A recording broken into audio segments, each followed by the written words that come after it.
Assalamu alaikum and welcome to Happy Home Online Classes. This is your English Literature session and today is the 3rd of July 2020. Today we will be studying the poem Song of a Blue Mountain Stream by Reginald M. Murray. We have already done a live session for this poem earlier this week. Today's topic of discussion will be a bit different. Today, we will be focusing upon the literary devices that the poet has used in the poem. Then, we will be looking at the themes that the poet has based the poem on. And then, very interestingly, we are going to compare the journey of the stream with the journey of life. The first literary device that is very prominent throughout the poem is personification. Personification is when a non-human thing or object is given human qualities. This means that something that is lifeless is given emotions or action that is primarily done by humans or living things. Now, why would a poet want to do that? Why would a poet express emotions or actions through something that is lifeless? The prime reason to do it is to give life to non-living things. Is when you want non-living things to also express something and have a meaning of their own. This gives depth to a poem and becomes very fascinating as it transports you to an imaginative world. For example, the chairs and the desks are waiting for the students in the classroom. Now, is it so? Is the chair and the desk that you use in your classroom waiting for you? Well, actually not. It's the teachers who are. But when you say that, it gives a very interesting perspective that even the furniture in the room is waiting. And this is what personification is. The examples from the poem are various, and they are basically because the poet uses the pronoun I for the stream. It's like the stream is telling the story and the stream is communicating whatever it does and whatever it feels to the reader. This is a very interesting perspective that the reader would read throughout the poem. Let's look at the examples first. I rise unseen. So the stream is saying that this I rise. It's like a person saying that because normally human rise, normally living things rise. Streams do not rise, but to give it life and to give power to your imagination, the poet says, I rise unseen. Then again, it says, I trickle, I flow, as if there is some deliberate action of the stream to move ahead. I thunder. I thunder is showing that the stream is angry or the stream is going at a very high speed. I fall with the rush, right? There's slow, I creep. There's swift, I creep. Now here, the poet is showing that there's a variety of the stream's actions at times. Oh, I rejoice. The stream is rejoicing. I gently lave the flowers as I wander. I gleam and I glide, I murmur and meander. So, it's showing each and every action of the stream as if it was actually a living thing who moves, who enjoys, and who can curve its path through the mountains. And here I crash as I headlong fling till last I pour. Students, I hope you are underlining this in your books and you are noticing that how all of these examples are examples of personification. Moving ahead, our second literary device is onomatopoeia. Onomatopoeia is a poetic device where words are depicting sound. It could be the sound of an animal, a thing, an action. For example, crunch. When you hear the word crunch, what comes to your mind? Maybe it's a biscuit, right? Tick. What tick is? What ticks? It could be a clock that's ticking. Ding dong. That's a bell. Splash. That could be water. Now you see how all these words create a sound, and in the reader's mind, they also associate that sound with some action, with something happening. And they're very specific sounds. Like splash cannot be created when a spoon falls down on the floor, it will always be created when water falls.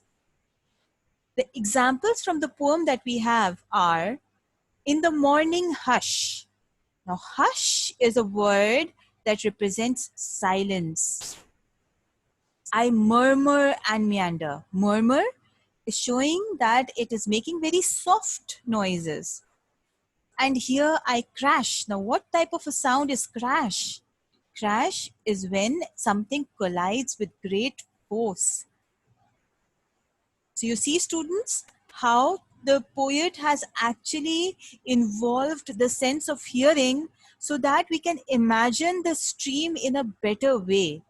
It helps to portray a vivid picture of the stream along with occupying all our senses with it. Alliteration is a literary device in which the initial letters of the words are repeated. The sounds with which the words are starting, they are repeated, and these words are very close in a sentence. Now, a special effect is created because when you say it aloud, you find it very appealing.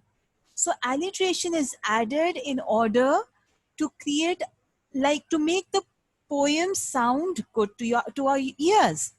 For example, Mom said that the butter is bitter.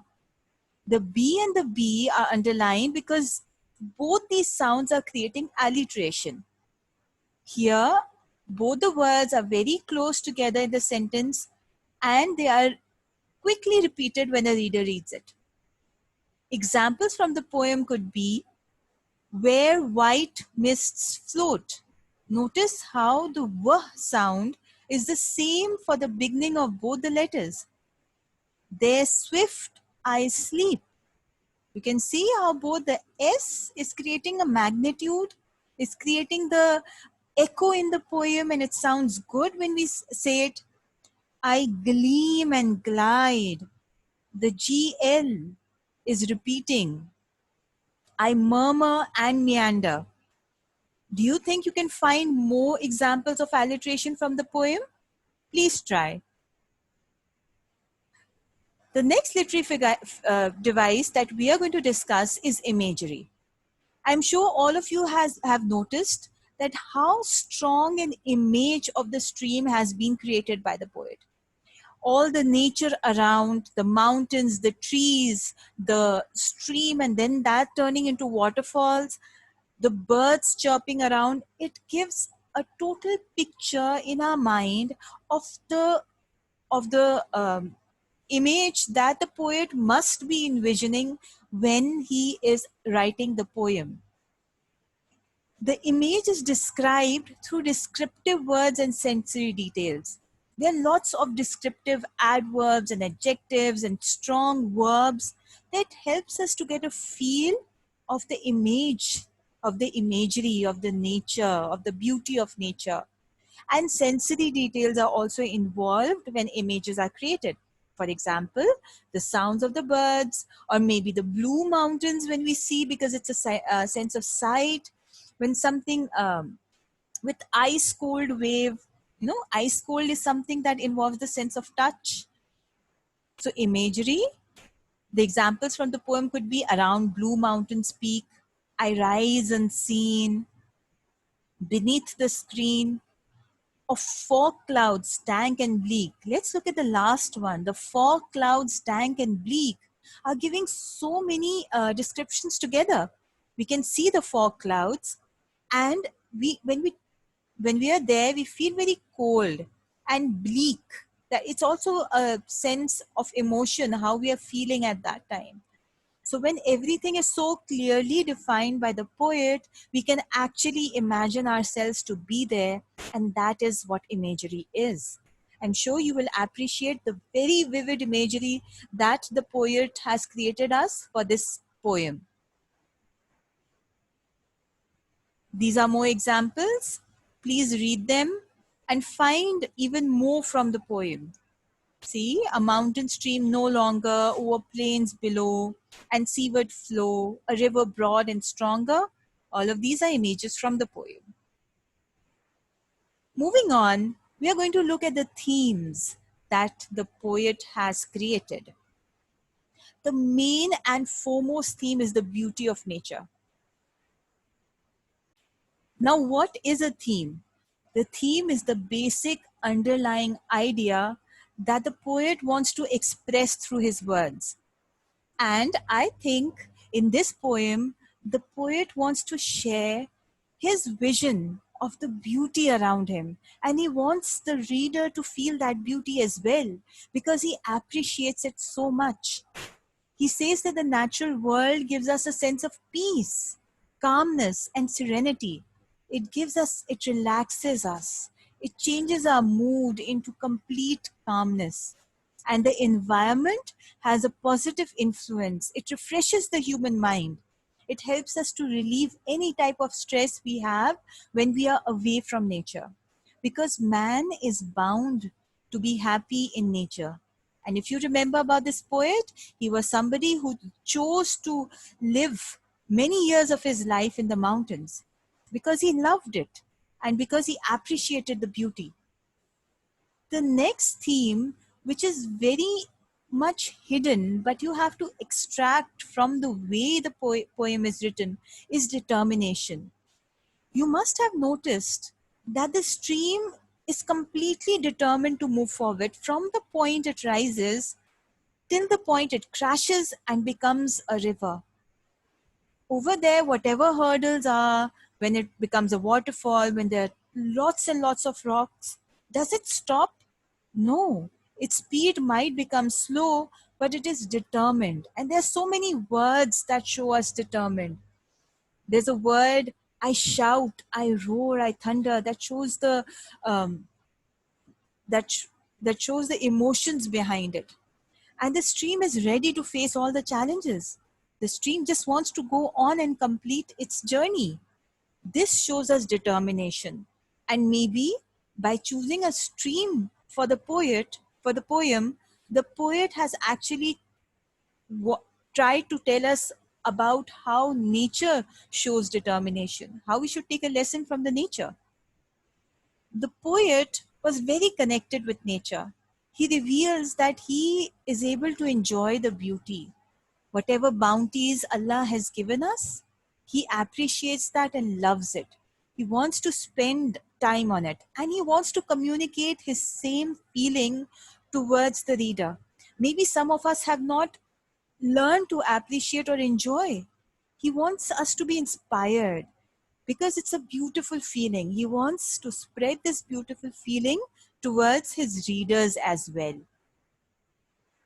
All right, now let's compare the journey of the stream with the journey of our own lives. Is it possible? We should see that in our lives also, there are so many challenges. You can compare a rock to a challenge. But should we stop? Should we change our course and move to somewhere else? Should we hide away from those dangers? No. The stream is teaching us a lesson, and we should compare our journey with the stream's journey. We should face the challenges of life bravely and put all our efforts in to reach our destination. All right, what is the connection between nature and peace? Why do we think that nature is peaceful? It's because when we are in nature, like around mountains or trees or near rivers, it gives us a calm feeling. A solace is a calm feeling. And when a person spends more time in a natural environment, he feels that his mind is refreshed. Even sometimes when we read a poem like this and we enter an imaginative world, we feel that our mind is refreshed.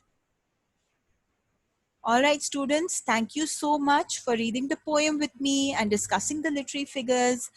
Keep safe, keep studying. Allah Hafiz.